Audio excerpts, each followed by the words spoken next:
minasyaitonirrajim. Bismillahirrahmanirrahim. Alhamdulillahirabbil alamin wa bihi nasta'in wa ala rasulil huda waddin. Wassalatu wassalamu ala asyrafil anbiya'i wal mursalin wa ala alihi wa sahbihi ajma'in, amma ba'd. Bertemu lagi kita pada siri yang ke-11 daripada program Fiqh Wanita bersama dengan Makma untuk saudara kita. Alhamdulillah, terima kasih diucapkan kepada penganjur Makma, Presiden Makma, Profesor Taufik Yap, Dr. Johari Yap, Datin Nurhana dan juga Sister Nurul yang merupakan setiausaha Makma. Pada perempuan yang hadir pada malam ini, Alhamdulillah, dan para penonton di atas talian, Assalamualaikum warahmatullahi wabarakatuh. Marilah sama-sama kita memanjatkan doa kepada Allah Subhanahu Wa Taala agar ilmu yang akan kita perolehi sebentar lagi insya-Allah merupakan antara futuhat al-ilahiyah ataupun pembuka-pembuka kepada tirai-tirai kebesaran Allah Subhanahu Wa Taala yang dapat kita lihat, yang dapat kita rasai dan nikmati melalui pensyariatan salat 5 waktu. Jadi Alhamdulillah, malam ini adalah lanjutan daripada pada pertemuan yang lalu. Siri pertama, falsafah solat 5 waktu menurut Imam Badi'u Zaman Sa'id Nursi dalam Risalah Nur, dan ia merupakan lanjutan juga daripada pertemuan pertama kita mengenai solat tidak menjemukan daripada kitab yang sama. Jadi ini adalah siri yang kedua untuk falsafah solat 5 waktu dan dikira sebagai yang ketiga daripada perbincangan dan perkongsian kita mengenai ilmu tentang solat.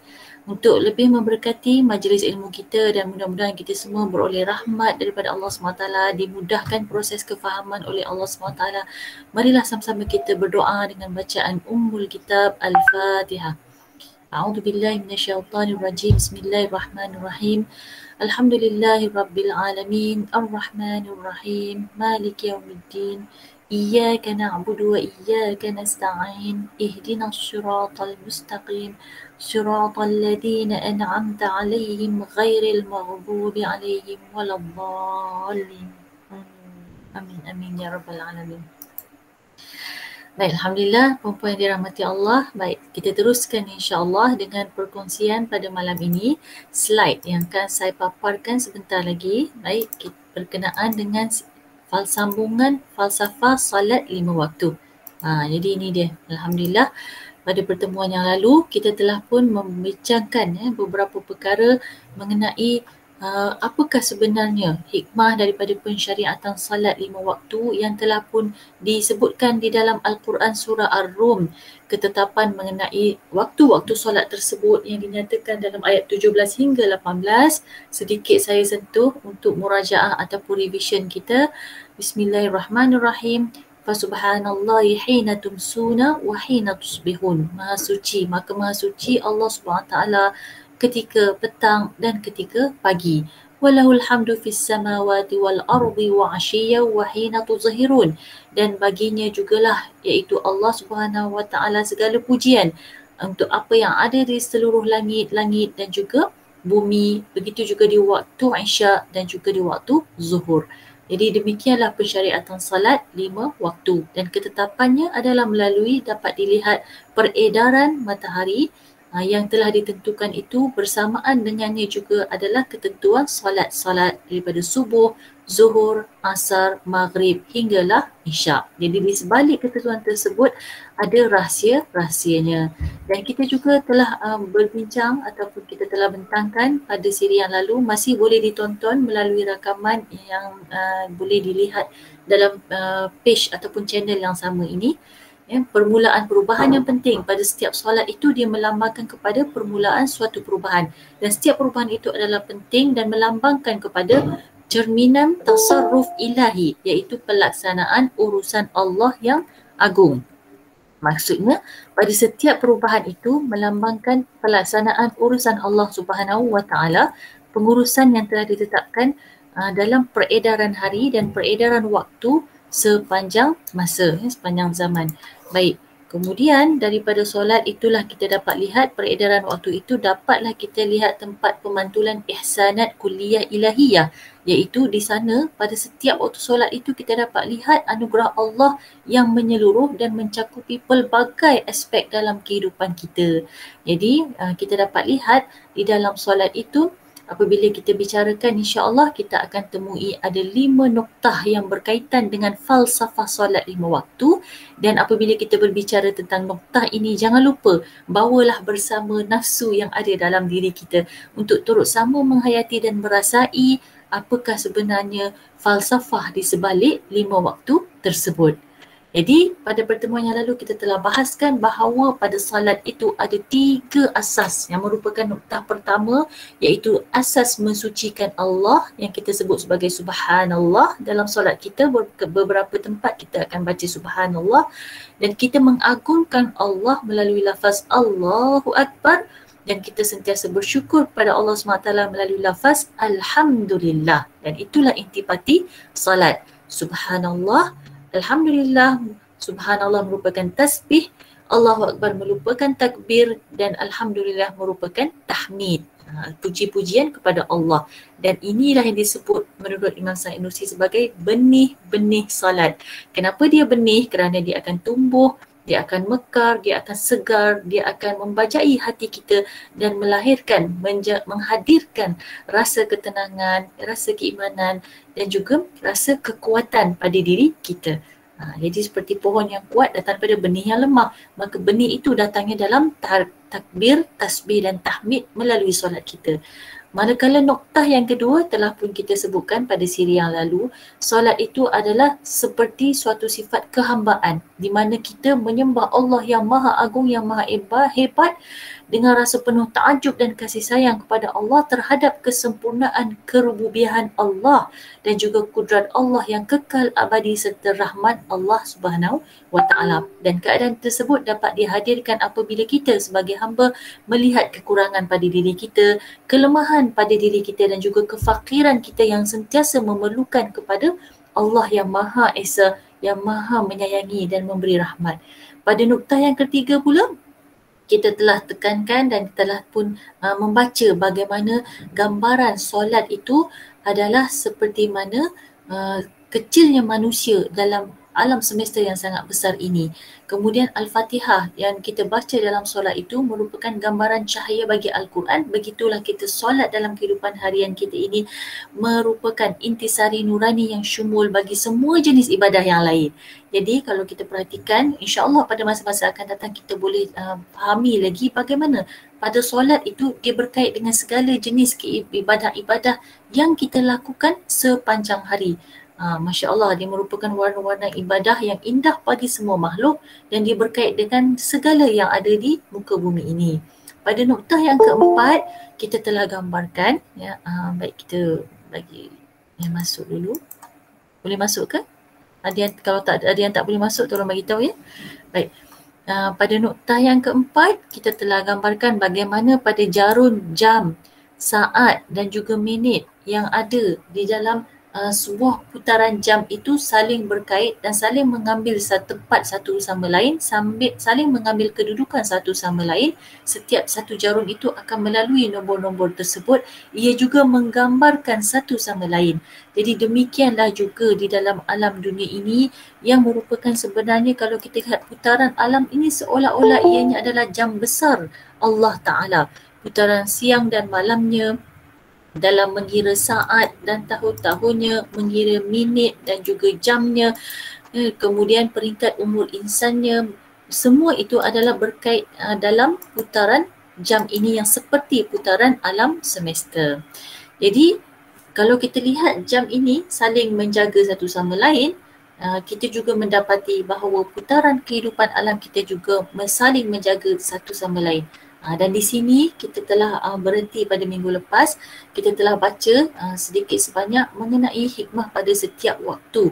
Jadi di sini Ustazah bezakan setiap hikmah itu melalui warna-warna yang melambangkan persamaan dari sudut faktornya dan juga aspek yang berkaitan dengannya pada setiap solat waktu.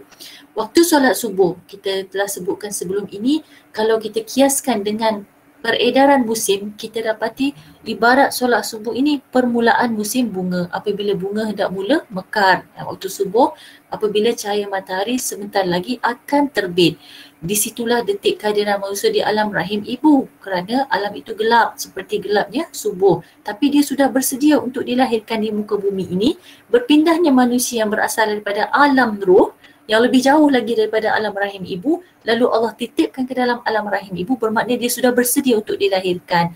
Dan serta hari pertama daripada 6 hari penciptaan langit dan bumi. Apabila kita kiaskan pula dengan peredaran seluruh penciptaan alam semesta ini, solat subuh seperti atau seakan-akan hari pertama daripada ke-6 hari yang Allah ciptakan langit dan bumi. Dalam Al-Quran diceritakan ya puan-puan, bagaimana Allah menciptakan keseluruhan cakrawala dan juga alam semesta ini dalam 6 hari. Fi sittati ayyam. Dan pada hari yang terakhir, thummastawa alal arsh. Allah Subhanahu wa taala istiwa di atas arashnya. Jadi seakan-akan subuh ini permulaannya, hari pertamanya.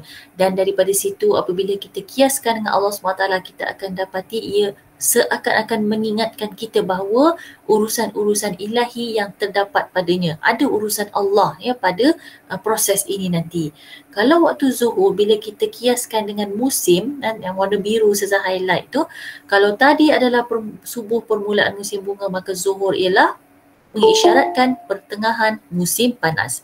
Kerana apabila matahari terbit di pagi hari, maka seakan-akan matahari itu terbit menghiasi musim bunga, dan apabila sampai waktu tengah hari, tibalah ke pertengahan musim panas. Dah masuk musim panas, kemudian tengah-tengah musim panas, memang panas. Dan jika dikiaskan dengan umur manusia ialah kesempurnaan masa muda. Pada waktu itulah manusia sebenarnya gagah perkasa. Dan kita kiaskan dengan urusan dunia kita, kita dapati waktu zuhur ni waktu yang peak.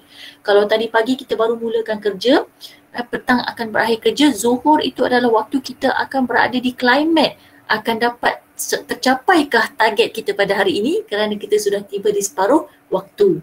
Dan zaman jika dikiaskan pula dengan penciptaan dunia ini, ia adalah zaman penciptaan manusia dalam umur dunia. Daripada 6 hari itu, ada hari yang Allah ciptakan manusia sebagai hari yang terakhir. Hari yang ke-6 baru diciptakan Adam AS. Puan-puan, hari pada sisi Allah SWT itu bukanlah hari seperti kita yang sangat cepat ini 24 jam. Ya. Ada kiraannya dan ada hitungannya, yang ulama-ulama pun ada cuba memberikan ijtihad mereka tentang hitungan hari tersebut. Baik, dan ini memperingatkan kita tentang tajaliat penzahiran rahmat dan limpahan nikmat yang terdapat padanya. Kita dah tengok bagaimana Allah jalankan peredaran waktu itu, dan setiap perjalanan peredaran waktu itu ada rahmat dan limpahan nikmat padanya daripada Allah Subhanahu wa taala. Kemudian kita tengok pula peredaran pada waktu asar. Ustazah ulang semula bahagian ini dengan perinciannya kerana dia ada kaitan nanti dengan apa yang akan kita bahaskan daripada hikmah falsafah solat 5 waktu itu. Waktu asar apabila kita kiaskan dengan musim, dia seakan-akan musim luruh. Sebab tadi selepas musim panas kan ada musim bunga, musim bunga, musim panas, ada musim luruh kerana akan masuk musim sejuk. Jadi bila kita kiaskan dengan umur manusia, ia adalah ibarat kita sudah tua. Maknanya kita dah tiba di waktu asar. Waktu asar tenaga kita pun dah mula letih apabila kita bekerja secara harian, berbeza dengan waktu pagi tadi kan. Jadi kalau kita kiaskan dengan umur dunia, maka kita melihat waktu asar ni ibarat asru sa'adah, iaitu kurun kebahagiaan di mana Allah utuskan Nabi Muhammad SAW. Nabi merupakan Nabi yang terakhir, sebenarnya sudah berada di penghujung zaman. Tetapi itu adalah penghujung yang menggembirakan kerana Allah utuskan Nabi sebagai Nabi sepanjang zaman sehinggalah hari kiamat. Dan ini mengingatkan kepada urusan ilahi dan pemberian nikmat Ar-Rahman yang terdapat padanya. Tadi rahmat, yang kedua nikmat rahmat, yang ketiga nikmat Rahman, ya, kasih sayang. Kemudian apabila waktu maghrib, maka ia menyerupai kematian insan. Kan sebab tadi asar manusia dah tua, maka maghrib akhirnya manusia akan mati. Dan kita tengok hadirnya maghrib itu bersama dengan kesedihan, kan berakhirnya hari ini. Kadang-kadang kita rasa habis dah akhir ni. Dah selesai dah hari ini, dah berlalu sudah, maka ia seperti kematian insan. Jadi kita apabila kita melihat dari sudut peredaran musimnya ialah pada kemusnahan dunia dan permulaan kiamat. Dan di situ kita tahu dan kita telah pun diajarkan di dalam sunnah, ya, di dalam nas-nas yang sahih dalam Al-Quran bahawa kiamat itu pasti dan maghrib itu adalah ibarat tibanya kemusnahan dunia ini. Sebelum kiamat dunia musnah dulu kan. Dan dari situ kita dapat kiaskan menyedar dan membangkitkan manusia daripada lena kelalaian dengan mengingatkan hurufnya ataupun hilangnya kebanyakan makhluk di penghujung musim luruh. Kalau kita tengok ujung-ujung musim luruh tu, sebelum masuk musim salji, musim sejuk, semua makhluk mati. Kan banyak haiwan yang meninggal, kalau haiwan yang boleh berhijrah mereka akan tinggalkan tempat itu untuk mencari tempat lain yang lebih selamat sebelum mereka akhirnya akan mati. Kalau mereka kekal di situ mereka tidak akan dapat survive. Jadi ibaratnya makhluk pun mati, pohon-pohon mati, haiwan-haiwan pun mati. Dan ini adalah penghujung musim luruh yang memperingatkan kita tentang kiamat. Semuanya musnah, semuanya binasa kerana hadirnya kiamat itu. Jadi di sini kita akan melihat penzahiran, penjelmaan kehebatan Allah Subhanahu Wa Taala mengenai tajalliyat jalaliyah. Betapa hebatnya Allah, puan-puan, sekukuh mana pun sesuatu bangunan atau binaan yang manusia cipta itu, sehebat mana pun teknologi yang mereka bina, konon-kononnya dapat menyelamatkan mereka daripada segala bentuk bencana ataupun bahaya, namun kiamat menyaksikan Allah lebih hebat dari semua itu. Nah, itulah dia kita tengok pada waktu maghrib. Kalau waktu isyak pula, kita lihat tentang memberitahu tentang urusan-urusan agung Al-Qahar Zuljalal. Kita akan melihat keagungan Allah SWT dalam urusan-urusannya yang maha hebat, yang maha berkuasa, Zuljalal yang memiliki segala kemuliaan. Dengan mengingatkan penyelubungan semua kesan alam siang dengan kafan hitam alam kegelapan. Kalau kita ingat, kalau kita tengok waktu siang tadi yang cerah terang benderang, kita tak perlu suluh apa-apa pun dengan torchlight, semuanya nampak. Lalu Allah hadirkan waktu isyak itu begitu gelap sekali sehingga sangat-sangat tidak nampak, seolah-olah dia kain kafan hitam, gelap gelita. Kalau kita tidak menyalakan lampu, kita tak dapat nampak apa-apa pun yang kita cari. Sehingga kan kalau kita letak benang hitam dan benang putih bersebelahan, ini ada dalam Al-Quran kan, al-khaytul abyadu minal khaytil aswadi minal fajr. Macam mana kita nak tahu gelapnya malam, masih ada tempoh isyak sebelum masuk subuh itu, apabila diletakkan dua benang hitam dan putih, kita tak boleh bezakan. Nampak? Jadi itulah dia kain kafan hitam, alam kegelapan, serta penyelimutan bumi yang telah mati dengan kain kafan putih musim sejuk. Kalau kita kaitkan pula dengan perpindahan atau peralihan musim, kita dapati ia adalah seperti musim salji yang datang menggantikan musim luruh.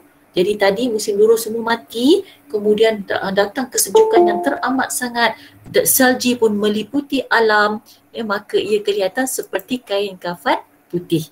Salji yang meliputi alam seperti kain kafan putih. Saya bagikan gambaran di sini walaupun saya dah tunjukkan pada siri yang lalu, sekadar untuk murajaah semula kan. Kita tengok pohon ni tadi diliputi daun yang sepatutnya hijau, akhirnya menjadi putih. Itulah yang dikiaskan sebagai kain kafan putih.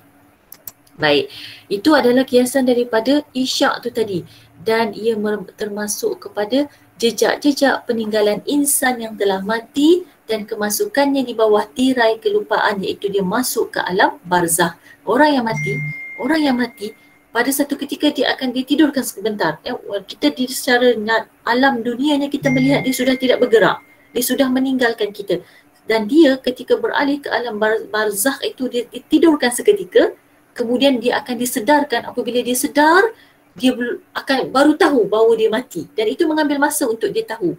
Bila dia sedar, dia kadang-kadang tidak perasan pun bahawa dia sudah pun meninggalkan dunia ini. Dia melalui sakaratul maut yang menyakitkan. Kemudian apabila dia keluar daripada tubuh badan, dia ditidurkan seketika lalu dibangunkan di hadapan malaikat Munkar Nakir. Itu yang kita lihat bahawa manusia berada di bawah tirai kelupaan. Untuk seketika dia lupa dia sudah mati, sehinggalah dia disedarkan.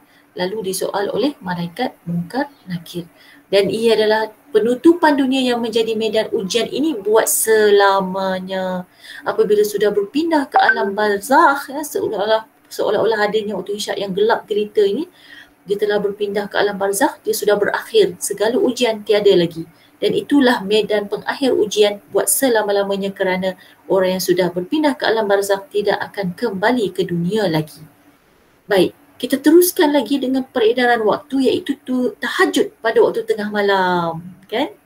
Sebab isyak itu panjang, maka ada tempoh tahajud di tengah malam. Kalau Rasulullah 1/3 malam. Kalau kita boleh tengok dalam 1/3 malam tu manakah yang sesuai. Kalau mampu memang betul-betul 1/3, amatlah hebat, Masya Allah. Baik. Kalau tidak, kita usahakan setengah jam ataupun 1 jam sebelum subuh. Jadi tahajud pada waktu tengah malam memberitahu tentang kehidupan di alam barzakh itu sendiri. Tadi kita dah beralih ke alam barzakh, kita tersedar, sebelum tu kita lupa, kita tak ingat kita mati. Apabila kita sedar kita sudah mati, maka bermulalah kehidupan di alam barzakh. Dan dia menyedarkan betapa perlunya satu cahaya dalam kemalaman kubur dan kegelapan barzakh. Kerana barzakh itu gelap, gelita. Tiada cahaya, melainkan apa amal soleh yang kita bawa yang memberikan kita suluhan keterang agar kita tidak berada dalam gelap gelita. Kita ditanam di bawah kubur dalam keadaan berseorangan. Jadi di situ kita melihat betapa layaknya Allah yang merupakan pemberi nikmat hakiki kepada kesyukuran dan pujian, dengan mengingatkan nikmat-nikmatnya yang tidak berkesudahan itu dalam semua perubahan ini. Kita akan rasa, ya Allah, betapa hebatnya kebesaran Allah melalui peredaran perubahan waktu-waktu solat ini. Akhirnya pada subuh yang kedua pula mengingatkan kita akan subuh hari kebangkitan. Sebab apabila kita dimatikan di alam barzakh, kita hidup di alam barzakh, kita dimatikan, masuk alam barzakh, hidup di alam barzakh, lalu akan dibangkitkan semula pada hari kebangkitan. Ya, sekiranya subuh malam ini dan musim bunga bagi musim sejuk ini adalah sangat makul, iaitu sangat logik, perlu dan pasti, maka subuh mahsyar dan musim bunga barzakh juga adalah pasti sepertinya. Jadi sekiranya semua perjalanan ini boleh berlaku, maka tentulah di alam barzakh nanti kita pasti akan dibangkitkan pula di hari mahsyar. Bukan kekal selama-lamanya barzakh semata-mata. Jadi peredaran 5 waktu ini memperlihatkan perubahan-perubahan yang besar dalam hidup kita. Dan dia memberikan isyarat-isyarat tasarruf harian, aktiviti-aktiviti dan juga peredaran perkara, peredaran musim, peredaran perjalanan kehidupan yang melambangkan kehebatan Allah, kekudrat Allah yang kekal abadi. Ia turut mengingatkan tentang mukjizat kudrat Allah ini serta hadiah-hadiah rahmat Allah pada setiap tahun, kurun dan alaf. Maksudnya ialah solat fardu yang merupakan tugas fitrah sebenar atau asas ubudiyah, dan hutang yang pasti itu adalah sangat sesuai dan munasabah pada waktu-waktu tersebut. Kenapa disebut solat ini sebagai hutang? Kerana sebenarnya solat itu bukanlah semata-mata sebagai suatu amal ibadah yang merupakan pelaburan saham kita yang akan kita petik dan tuai di akhirat kelak. Tetapi rupa-rupanya solat itu adalah sebagai suatu kaedah kita membayar hutang kepada nikmat-nikmat yang telah Allah anugerahkan kepada kita.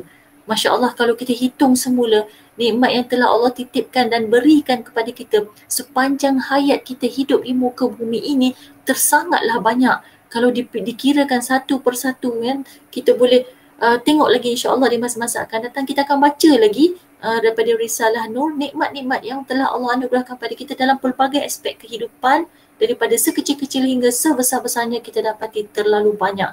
Sehingga kalau ditanya bagaimanakah kita mampu membalas semula jasa kebaikan, kepemurahan Allah dalam menganugerahkan nikmat itu kepada kita, nescaya tidak mampu kita membalasnya. Maka melaksanakan solat itu ibaratnya kita telah menerima hutang nikmat daripada Allah, lalu kita bayar hutang tersebut dengan mentaati perintah Allah untuk melaksanakan solat yang wajib tersebut. Jadi ada yang kata tak apa, saya tak takut akhirat nanti. Jangan kata gitu, kerana sebenarnya kita ini di dunia lagi sudah dituntut untuk sedikit sahaja membayar hutang nikmat tersebut melalui solat. Kita bukan berbicara lagi tentang urusan pahala di akhirat. InsyaAllah kita akan tengok nanti. Walaupun memang solat kita itu kita mengharapkan pahala di akhirat kelak, tetapi hakikatnya apa yang kita buat itu bukanlah sekadar ihsan semata-mata, tetapi ialah satu kewajipan kerana ia ibarat membayar hutang nikmat. Allah Subhanahu Wa Taala. Maka kita beralih ke noktah yang baru, iaitu noktah yang kelima, dan ini adalah noktah yang terakhir daripada falsafah solat 5 waktu yang kita baca bersama-sama dengan nafsu kita.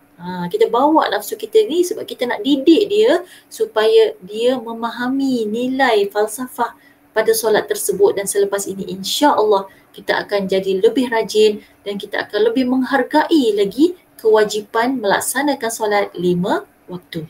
Baik.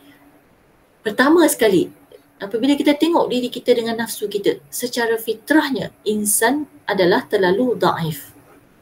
Kita lemah. Ya.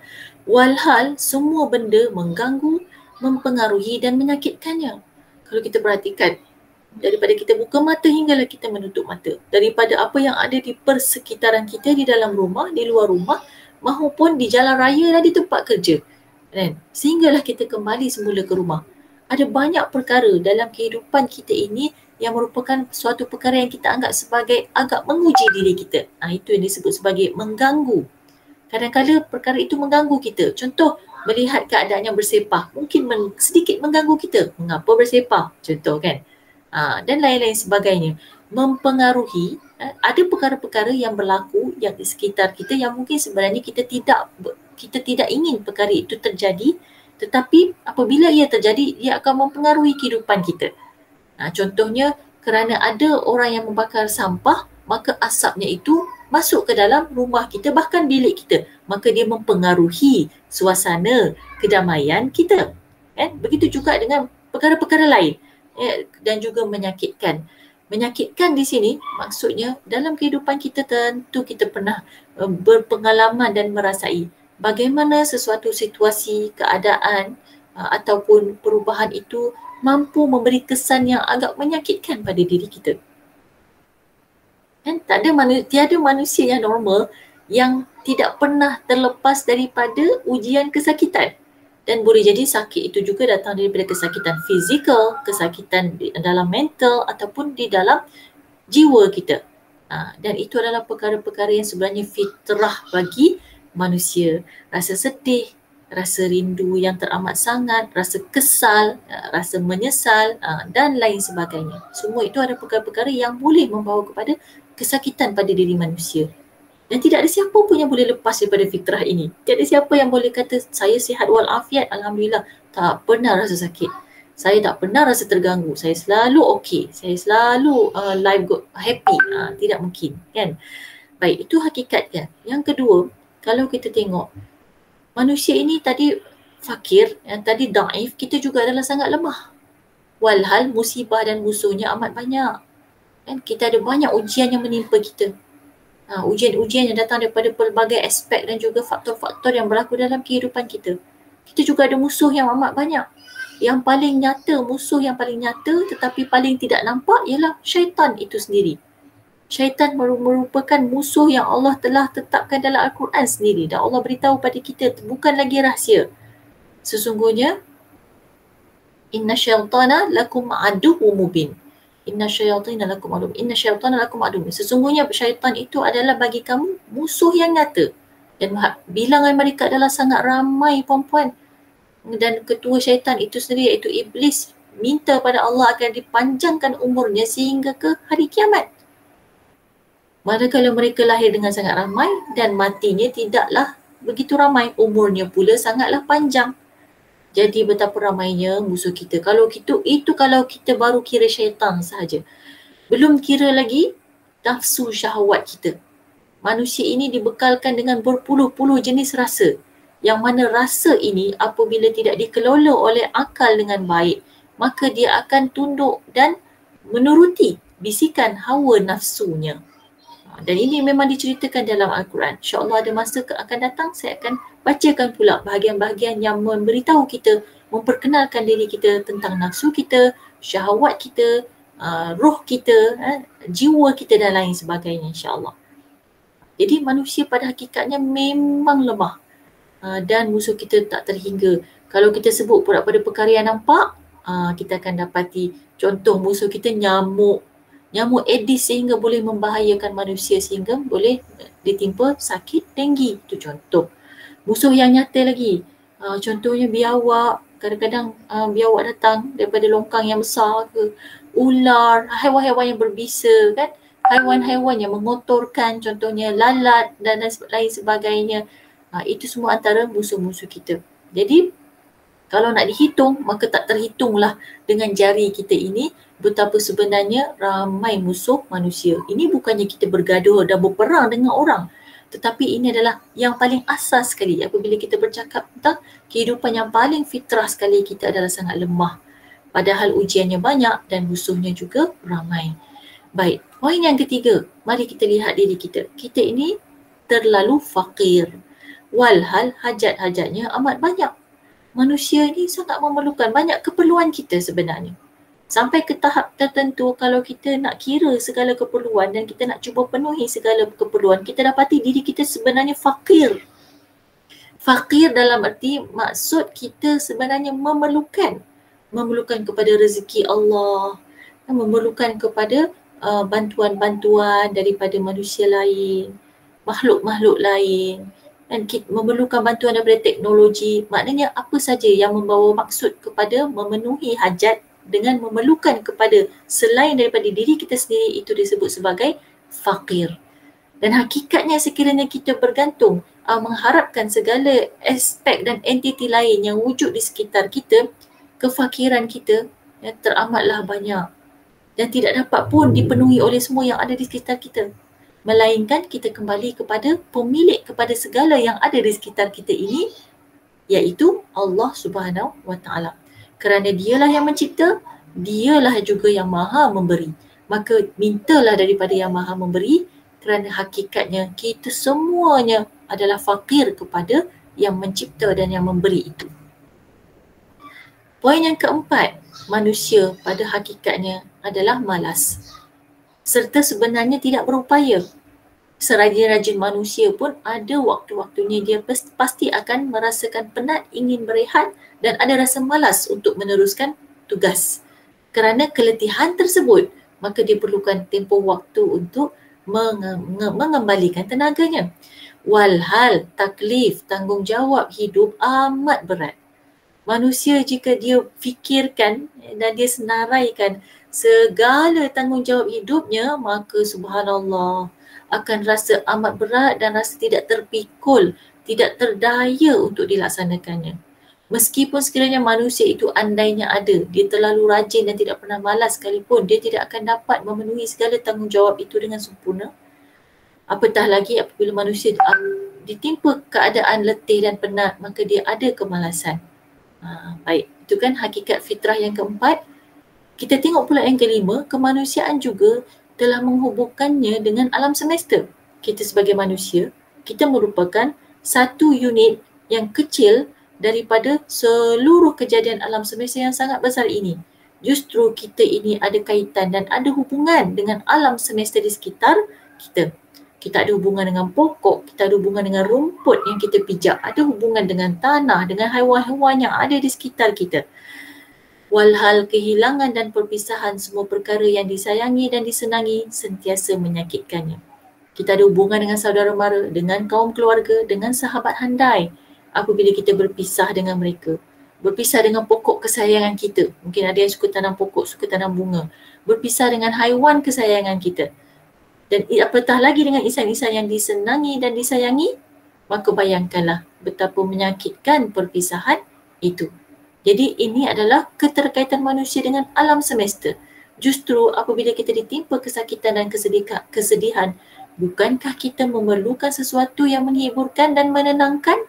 Maka di situ kita melihat betapa manusia itu memerlukan kegembiraan dan kebahagiaan yang dititipkan oleh Allah SWT agar masuk ke dalam hati kita, agar kita mampu menghadapi kesedihan perpisahan ini. Yang keenam, akal pula menunjukkan kepadanya matlamat-matlamat yang tinggi dan buah-buahan yang abadi. Akal kita ini apabila kita maksimumkan penggunaannya. Kita belajar contohnya dalam sesi seperti ini, kita mengaktifkan akal kita untuk mencernakan ilmu-ilmu Allah Subhanahu Wa Taala yang dititipkan melalui ayat-ayat Al-Quran Dan daripada sesi ini contohnya diambil daripada tafsir kepada ayat Al-Quran surah Ar-Rum 17 hingga 18 itu tadi, yang ditadaburkan dan ditampilkan semula ke hadapan dengan idea-idea yang mengaitkan dengan diri kita sendiri oleh Imam Sa'id Nursi. Ia akan menunjukkan kepada matlamat-matlamat yang tinggi dan buah-buahan yang abadi. Kita akan lihat bahawa matlamat hidup manusia itu sebenarnya bagaimana dan apa yang Allah kehendaki daripada kehidupan hakikat fitrah kita ini, dan apa yang Allah telah tetapkan untuk memastikan kita ini beroleh kebahagiaan dan juga kejayaan, bukan sahaja di alam dunia ini yang fana, tetapi untuk memastikan kejayaan yang kekal abadi di akhirat kelak, beroleh syurga Allah dan beroleh buah-buahan yang abadi. Maksudnya nikmat yang akan kita perolehi di akhirat kelak adalah bersifat selama-lamanya, ya, tidak sementara dan tidak akan berakhir. Dan inilah dia matlamat yang paling tinggi. Walhal, ya, tangannya pendek, tapi kalau kita kiaskan pula dengan kudrat diri kita untuk memperolehi segala matlamat dan nikmat ini, kita tengok tangan kita pendek je tangan kita ni, cuba kita capai. Setakat mana barang yang kita boleh capai? Ya, setakat mana benda yang kita boleh ambil dengan tangan yang pendek ini? Umurnya singkat, manusia sepanjang mana umur kita, terutamanya umat Nabi Muhammad SAW. Paling panjang umur pun pecah rekod 100 tahun lebih. Ya. Tapi itu adalah sangat jarang. Kebanyakannya meninggal sebelum 100 tahun. Jadi pendek umur manusia ini. Kalau kita kiaskan pula dengan jin syaitan, ratusan tahun lamanya. Apa dalilnya? Tengok dalam surah Al-Jin bagaimana jin mendengar Rasulullah SAW membaca Al-Quran, dan jin itu mengulas bahawa apa yang dibaca itu sama dengan apa yang mereka pernah dengar daripada Nabi Musa alaihissalam. Perempuan tengok jarak Nabi Musa hingga ke Nabi Muhammad SAW tu ada berapa para Nabi? Sangatlah banyak Nabi. Bermakna sangat jauh jaraknya bagi manusia. Sudah berapa generasi sehingga boleh sampai ke Nabi Muhammad. Tetapi bagaimana jin itu boleh menyaksikan kedua-dua generasi? Kerana umurnya yang panjang, kan? Baik. Keupayaannya yang kurang manusia ini dengan saiz kita yang seperti ini, dengan kudrat kita yang begini, banyak kekurangan dari sudut keupayaan kita. Manusia tak boleh terbang sendiri dengan tangannya, memerlukan kapal terbang. Manusia tidak boleh menyelam ke dalam lautan, memerlukan pakaian scuba diving contohnya. Kan? Begitu juga untuk memasak, memerlukan segala peralatan memasak agar masakan kita boleh menjadi makanan yang boleh dimakan. Kita banyak kekurangan, ya, kita banyak kelemahan dan kita sangat perlukan kehadiran, sokongan, bantuan, rahmat dan nikmat daripada Allah SWT untuk meneruskan kehidupan ini. Dan kesabarannya sedikit. Manusia ini mempunyai kesabaran. Allah anugerahkan pada kita kesabaran, tetapi kesabaran itu banyak hadnya. Sebab itu disebut sebagai sedikit. Kalau kita bandingkan dengan ujian-ujian yang menimpa diri manusia, diri kita setiap hari sebenarnya memerlukan kekuatan kesabaran yang luar biasa. Tetapi kita ada kesabaran yang terbatas. Sebab itulah Imam Sa'id Nursi memberikan kita nasihat dan tips bagaimana kita dapat memanfaatkan kesabaran kita yang terbatas ini agar kita mampu meneruskan cabaran dunia ini yang amat menguji diri kita ini, adalah dengan cara memfokuskan kesabaran kita untuk 80% digunakan berhadapan dengan situasi yang sedang kita lalui sekarang ini. Jangan dibazirkan tenaga kesabaran itu untuk memikirkan masa depan dan masa lalu. Tetapi manfaatkanlah 20% kesabaran yang berbaki, yang itu boleh untuk berfikir masa depan dan masa lalu. Fokuskan 80% pada masa sekarang kerana sebenarnya kesabaran kita itu sedikit. Seandainya kesabaran itu digunakan untuk memikirkan masa lalu dan masa hadapan terlalu banyak, maka kita akan habis kesabaran. Kita akan jadi tidak berdaya. Jadi di situ apabila kita lihat dengan falsafah solat 5 waktu, kita dapat fahami dengan jelas bahawa bagi roh yang berada dalam keadaan begini, maksudnya dalam keadaan 6-6 ini, kan? Ini roh kita ni, roh jiwa kita ini, maka apabila kita merujuk dan memberitahu keadaan, memohon taufik dan bantuan melalui rayuan dan salat kepada Hadrat Al-Qadir Zul Jalal dan Ar-Rahim Zul Jamal, iaitu nama-nama Allah, Al-Qadir yang maha berkuasa, Zul Jalal yang memiliki segala kesempurnaan dan kehebatan, Ar-Rahim Zul Jamal yang maha pemurah dan memiliki segala kecantikan dan keindahan. Ya, apabila kita hadapkan semuanya pada Allah pada waktu subuh. Waktu subuh kita solat, kita bangun, kita doa, kita sebut. Solat kita itu adalah doa. Ia adalah amat perlu, dan ia iaitu solat subuh menjadi noktah persandaran yang amat perlu untuk dia, iaitu untuk ruh itu menanggung tugas-tugas yang akan ditempuh dan dipikulnya pada dunia siang yang menyusuli waktu subuh itu. Jadi sebenarnya dengan segala kelemahan kita, dengan 6 aspek itu tadi, kita memerlukan bateri untuk di-charge sekuat mungkin, iaitu di waktu solat subuh. Kerana bateri ini akan menjadi persediaan agar kita mempunyai kekuatan bagi menanggung tugas-tugas yang akan ditempuh dan dipikul pada dunia siang hari yang menyusuli waktu subuh itu. Maka kita hadir bekerja, kita mulakan aktiviti tugasan kita. Kalau kita suri rumah, kita mulakan tugas-tugas kita di rumah. Bukan sahaja menjaga tetapi juga mendidik ahli keluarga kita di dalam rumah kita. Sehinggalah waktu zuhur.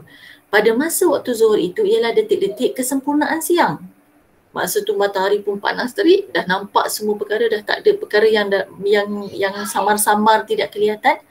Kecondongannya ke arah menghilang dan kematangan kerja-kerja harian. Jadi pada waktu itu dah sampai, kerja kita tu dah sampai ke pertengahannya, dah nak matang dah kerja tersebut. Waktu istirahat yang sementara daripada himpitan kesibukan, kita ada waktu rehat kan, biasanya waktu zuhur ni, waktu ruh memerlukan kerehatan. Jadi fizikal kita rehat, makan tengah hari, berhenti bekerja seketika, dan ruh juga memerlukan kerehatan daripada kelalaian dan kecelaruan yang terhasil daripada dunia yang fana dan kerja-kerja yang tidak kekal serta berat dan merupakan detik terzahirnya pemberian nikmat ilahi. Bila kita tengok, pagi tadi kita dah mula bekerja, meeting, kalau yang meeting, typing, siapkan report, itu kalau yang kerja-kerja office. Bagaimana pula kalau kerja-kerja di perkebunan, pertanian contohnya, kan membanting 4 tulang. Jadi di situ kadang-kadang pastinya kita ada kepenatan, dan kita juga ada kelalaian dari sudut mengingati Allah SWT. Mungkin kita fokus pada kerja yang kita nak selesaikan, maka ada sedikit kelalaian, mungkin ada sedikit kecelaruan. Contohnya apabila kita melihat tanaman kita ada yang menyerang ke, kan, tak menjadi ke, ataupun masuk virus ke dalam komputer kita dan lain sebagainya, ada sedikit kecelaruan. Maknanya mesti ada cabaran-cabaran itu yang kita akan temui apabila kita sudah berada untuk mengembalikan kekuatan ruh kita dan juga mengembalikan ingatan kita kepada Allah SWT.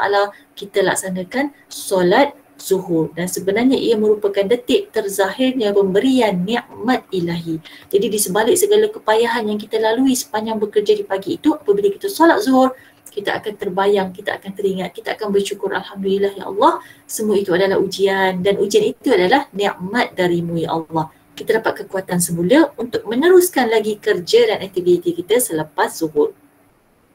Sehinggalah waktu asar. Masa pada waktu asar itu mengenang dan mengingatkan kepada musim luruh yang menyedihkan.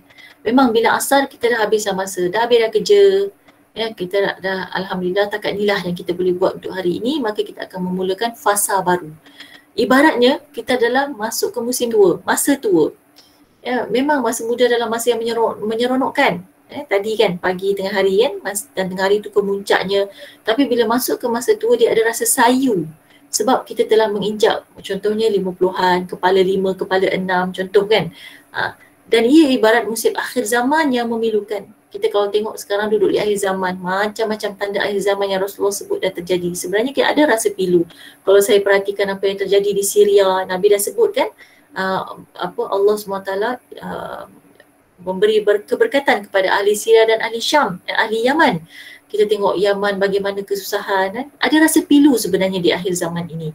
Ia juga masa selesainya tugasan harian serta masa terbentuknya satu jumlah agung kurnia ilahi seperti kesihatan, keselamatan dan kerja baik yang diterimanya pada hari itu. Maknanya kita boleh rangkumkan, kita boleh simpulkan kebaikan, keselamatan, kesihatan dan kerja baik pada waktu asar ini. Manakala melalui isyarat condongnya matahari gergasi itu ke arah ghurub, iaitu ke arah tenggelamnya matahari, ia adalah suatu masa yang memberitahu bahawa insan ialah hamba yang bertamu dan semua perkara adalah sementara dan tidak tetap. Kita dah nampak Bayangan matahari dah mula nak turun semula. Tadi dah naik panas kan, siang zuhur tadi dah mula turun, maka kita nampak matahari akan meninggalkan kita semula. Dan itu sebenarnya kias kepada hakikat kita sebagai hamba Allah. Kita hanyalah bertamu sahaja di dunia ini dan akhirnya kita akan tinggalkan dunia ini, berpindah ke alam lain dengan kematian. Bermakna semuanya adalah sementara dan tidak tetap. Masa pada waktu maghrib, habis asar kita masuk maghrib pula kan, mengingatkan kepada masa menghilangnya makhluk-makhluk yang jinak dan indah bagi dunia musim panas dan musim luruh dalam perpisahan yang menyedihkan akibat permulaan musim sejuk. Jadi inilah tiba masuknya waktu maghrib. Dia seolah berubah. Tiba-tiba segalanya menjadi gelap.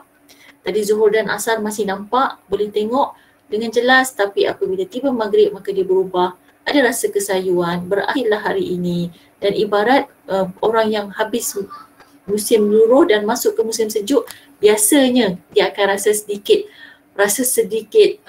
sedih. Okey, dah habis dah bunga-bunga, habis dah pokok-pokok, lepas ni semuanya kering, yang datang salji kan. Dan masa pada waktu isyak, itu ialah waktu sisa-sisa kesan peninggalan siang hari yang masih ada di ufuk barat turut menghilang, lalu dunia malam meliputi alam semesta. Gelaplah malam itu, menyeliputi seluruh alam. Ia memperingatkan tasarrufat Rabbaniyah.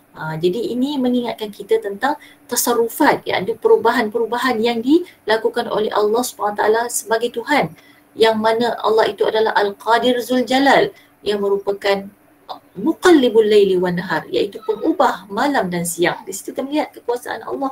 Apabila kita lihat malam, masya-Allah, malam ni kita duduk di tempat yang sama, contohnya siang tadi kita boleh nampak pokok apa, buah apa yang ada di situ, tapi bila kita duduk di tempat yang sama di malam hari, dah tidak kelihatan apa-apa lagi. Iaitulah dia ketika penukaran muka surat putih itu kepada muka surat hitam ini. Nampak daripada tempat yang sama, tadi putih nampak semua cerah kan, jelas, tapi apabila tiba malam dia menjadi hitam, seperti kertas putih, muka surat putih bertukar kepada muka surat hitam. Dan urusan ilahi Al-Hakim Zul Kamal, yang maha bijaksana, yang memiliki segala kesempurnaan, yang merupakan musakhirus syamsi wal qamar, iaitu penggerak matahari dan bulan, mengedarkan antara matahari dan bulan. Tidak pernah bertembung matahari dan bulan, secara tidak sengaja, contohnya bertembung ke seperti pertembungan yang berlaku dengan kereta api elektrik ke, walaupun automatik, tapi boleh bertembung sekali-sekala kerana error sebagai makhluk Allah. Tetapi peredaran malam dan siang, matahari dan bulan tidak pernah sama sekali berlaku pertembungan, kerana Allah itu musakhirus syamsi wal qamar. Allah menggerakkan matahari dan bulan semasa penukaran muka surat hijau musim panas yang indah kepada muka surat putih musim sejuk yang dingin. Kalau kita lihat pemandangan musim panas kan, musim bunga hijau warna-warni, nampak pelbagai jenis warna. Bila tiba musim sejuk dingin, salji turun, semuanya menjadi putih. Maknanya oleh sebab setiap satu daripada 5 waktu salat ini merupakan isyarat perubahan yang agung, bertanda urusan Rabbaniyah yang besar dan alamat pemberian nikmat ilahiyah yang menyeluruh. Sesungguhnya pengkhususan fardu salat yang merupakan hutang dan tanggungjawab pada masa-masa tersebut adalah terlalu berhikmah. Masya Allah. Jadi 6 peredaran waktu: subuh, zuhur, asar, maghrib, isyak dan tahajud.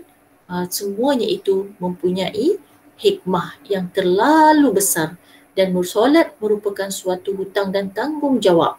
Disebutkan oleh Wan Sa'id Nursi, ibadah bukanlah pendahuluan ganjaran yang akan datang. Itu yang kita kena ingat. Dan kadang-kadang manusia menyangka apabila dia beribadah ni adalah semata-mata untuk dapat pahala di akhirat kelak dan masuk syurga. Namun sebenarnya ia adalah natijah kepada nikmat yang lalu.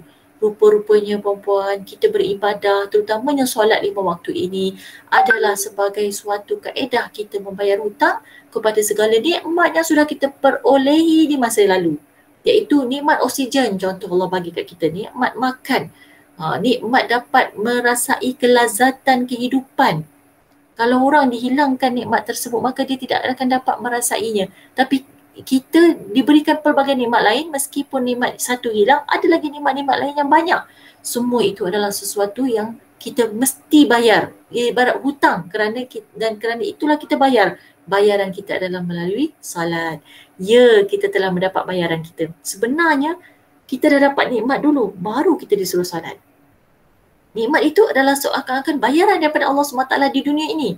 Cuma bayaran di dunia ini ada hadnya, ada batasnya. Kerana Allah sudah menjanjikan bayaran yang hakiki, iaitu ganjaran yang hakiki, yang tiada kesudahannya adalah di syurga kelak.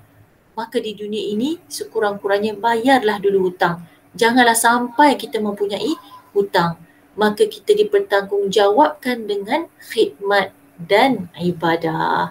Iaitu kita bertanggungjawab untuk ibadah kepada Allah SWT. Rukun Islam yang 5 itu adalah ibadah yang wajib yang kita dipertanggungjawabkan oleh Allah untuk membayar hutang-hutang nikmat yang kita perolehi, dan begitu juga dengan khidmat, iaitu kita berbuat baik. Dan kita melaksanakan ibadah-ibadah umum, kerana ibadah umum ini semuanya adalah memberi khidmat, bukan saja pada diri sendiri tetapi juga pada mereka yang berada di sekitar kita. Contoh melaksanakan tugas, menolong, kan, memberikan sedekah dan lain sebagainya. Jadi alhamdulillah itulah dia himpunan daripada falsafah solat 5 waktu. Ini sedikitlah daripada bahasa Turki. Kita dilahirkan di dunia ini adalah untuk melaksanakan salat. Cuba saya tengok balik translation dia. Okey, betul lah. Lahirnya kita, kalau tak salah saya, lahirnya kita di dunia ini adalah untuk melaksanakan salat yang dituntut oleh Allah Subhanahu Wa Taala, dan ia merupakan satu kaedah kita membayar hutang atas segala nikmat Allah yang telah dianugerahkan kepada kita, yang tidak terhingga dan tidak terhitung. Sekiranya kita cuba mengira nikmat-nikmat tersebut, maka tidak akan mampu kita membalas kebaikan Allah Subhanahu Wa Taala. Lalu laksanakan salat dengan baik 5 waktu yang ditetapkan, dan insya-Allah kita akan menikmati solat yang kita laksanakan itu adalah merupakan penawar bagi jiwa dan juga pengubat bagi segala keperluan manusia yang tiada batasannya ini. Jadi itulah saja untuk pengisian kita pada kali ini, siri kedua daripada falsafah solat 5 waktu.